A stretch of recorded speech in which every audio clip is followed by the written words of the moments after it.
নমস্কার বন্ধুরা, welcome to our channel Bengal guide. আমি রামপ্রসাদ। তো ভিডিও শুরু করার আগে সকলকে রাধে রাধে এবং আমার সমস্ত ফৌজি ভাইদের জানাই জয় হিন্দ।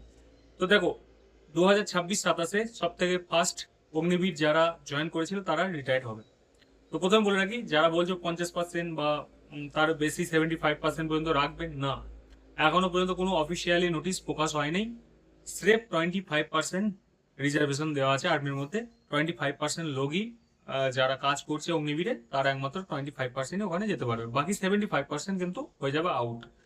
এবার ব্যাপার হচ্ছে, তোমরা যদি ভাবো যে আমরা আউট হওয়ার পরেই আমাদের এক্স সার্ভিসম্যান কোটা দিয়ে আমাকে বরণডালা সাজিয়ে ফোর্সে চাকরি দিয়ে দেবে, ডাইরেক্ট এন্ট্রি দিয়ে দেবে, তো ভুল ভাবছো।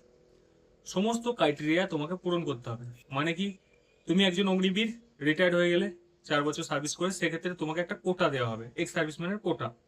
সেখানে তুমি যদি ফোর্সে আসতে চাও বা ব্যাংকে যেতে চাও বা সিজিএল সিএইচএসএল এ যেখানে খুশি থেকে যেতে চাও, সেইখানে একটা নির্দিষ্ট ভ্যাকান্সি দেওয়া হবে, বা রেলওয়েতে। সেখানে কি কি পূরণ করতে হবে তার যে ক্রাইটেরিয়া, যেমন যদি তুমি রেলে যাও, তোমাকে যখন ভ্যাকান্সি বেরোবে তখন তুমি ফর্ম ফিল আপ করলে, যেমন এসসি এসটি ওবিসি কোটায় নাম্বারে ছাড় পায়, সেই রকম একটা কোটা তুমি পাবে অগ্নিবীরে। সেখানে সীমিত সংখ্যক ভ্যাকান্সি, সেই ভ্যাকান্সিতে তুমি অ্যাপ্লাই করলে তোমাকে রিটেন এক্সাম দিতে হবে, রিটেন ক্লিয়ার করতে হবে, বা তার যে ক্রাইটেরিয়া, যে ফিজিক্যাল এক্সারসাইজ যদি থাকে বা রান থাকে, সেটাও তোমাকে ক্লিয়ার করতে হবে, মেডিকেল সেটাও তোমাকে ক্লিয়ার করতে হবে। এমন নয় যে তুমি বেরোলে আর তোমাকে ডাইরেক্ট এন্ট্রি দিয়ে দেবে। স্টেট পুলিশে গেলেও সেম সেম তোমার যা ক্রাইটেরিয়া আছে সেই ক্রাইটেরিয়া কিন্তু পূরণ করতে হবে। এমন নয় যে কেউ ডাইরেক্ট এন্ট্রি দেবে। ব্যাংকেও যদি তুমি সিকিউরিটি লাগো, তার জন্য তোমার লাইসেন্স লাগবে। তোমার 4 বছর সার্ভিসে কেউ লাইসেন্স দেবে না, সেক্ষেত্রে তুমি ব্যাংকে গার্ডের চাকরি কিন্তু পাবে না। ব্যাংকে যে পদগুলো দেওয়া হবে তার জন্য সীমিত সংখ্যক তোমাকে কোটা দেওয়া হবে, বা সে কোটা পাবে তুমি। বাকি ক্রাইটেরিয়া সমস্ত কিছু তোমাকে কিন্তু নিজেকে পূরণ করতে হবে। আশা করি ক্লিয়ার হয়ে গেল। ডাইরেক্ট এন্ট্রি কেউ দেবে না।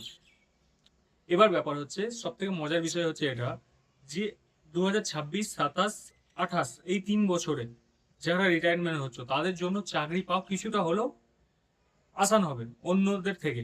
কিন্তু 27-এর পর থেকে যারা রিটায়ার্ড হবে তাদের কিন্তু চাকরি পাওয়া একদম হার্ড হয়ে যাবে।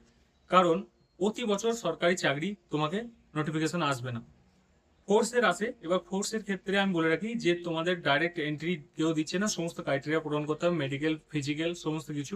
মেডিকেলেও কিন্তু অনেক অগ্নিবীর আনফিট হবে, এমন নয় যে তুমি 4 বছর সার্ভিস করেছো বলে তোমাকে ডাইরেক্ট এন্ট্রি দেওয়া হবে। মেডিকেল যা ক্রাইটেরিয়া সেইগুলো পূরণ করতে হবে। যদি তুমি আনফিট হও, 4 বছর সার্ভিস দৌড়ান, তোমার যদি কোনো সমস্যা হয়, যদি আনফিট হও, তুমি কিন্তু আনফিট।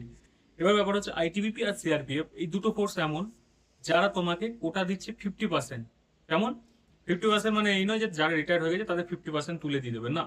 ভ্যাকান্সি যদি বেরোয় 2000, আইটিবিপিতে যদি ওয়েস্ট বেঙ্গলে ভ্যাকান্সি থাকে 2000, বা ত্রিপুরা বা আসামের ভ্যাকান্সি থাকে 2000, সেক্ষেত্রে 1000 রিজার্ভেশন দেওয়া হবে অগ্নিবীরকে। বাকি এসসি এসটি ওবিসি এরকম করে ডিভাইড করে দেওয়া হবে স্টেট ওয়াইজ, তারপরে ডিস্ট্রিক্ট ওয়াইজ যা যা হয় সমস্ত কিছু থাকবে। সেফ এক্সট্রা কি হবে, যে অগ্নিবীরের জন্য 50% সংরক্ষণ সিআরপিএফ আর আইটিবিপি দিচ্ছে, বাকি সিআইএসএফ 15%, 25%, 10% এরকম বাকি যে কোর্সগুলো আছে সমস্ত কিছু কিন্তু কোটা দিচ্ছে।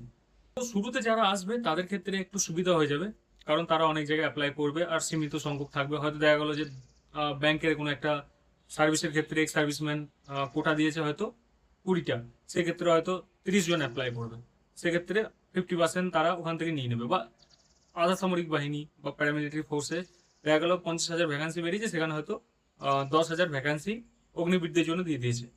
ঠিক আছে, সেক্ষেত্রে যারা শুরুতে 2-3 বছর পাবে তারা কিন্তু চাকরি পাওয়াটা একটু সহজ হয়ে যাবে। কিন্তু তারপরে ধীরে ধীরে যখন জাম বাড়তে থাকবে, সরকারি নোটিফিকেশন আসবে না, এবং ধীরে ধীরে ধীরে ধীরে জাম হতে হতে, কারণ দেখো সরকারি কোটা সীমিত, আর রিটায়ার্ড তোমার প্রতি 6 মাসে কিন্তু একটা ব্যাচ কিন্তু রিটায়ার্ড হয়ে যাবে।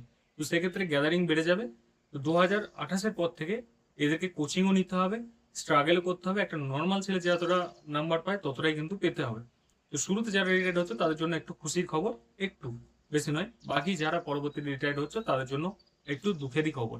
তো আশা করি তোমাদের ক্লিয়ার হয়ে গেল, কোনো জায়গাতেই তোমরা ডাইরেক্ট এন্ট্রি পাবে না। সমস্ত ক্রাইটেরিয়া যার তার যা যা আছে, রিটেন, মেন্টালি, ফিজিক্যালি সমস্ত কিছু ক্লিয়ার করতে হবে তবে।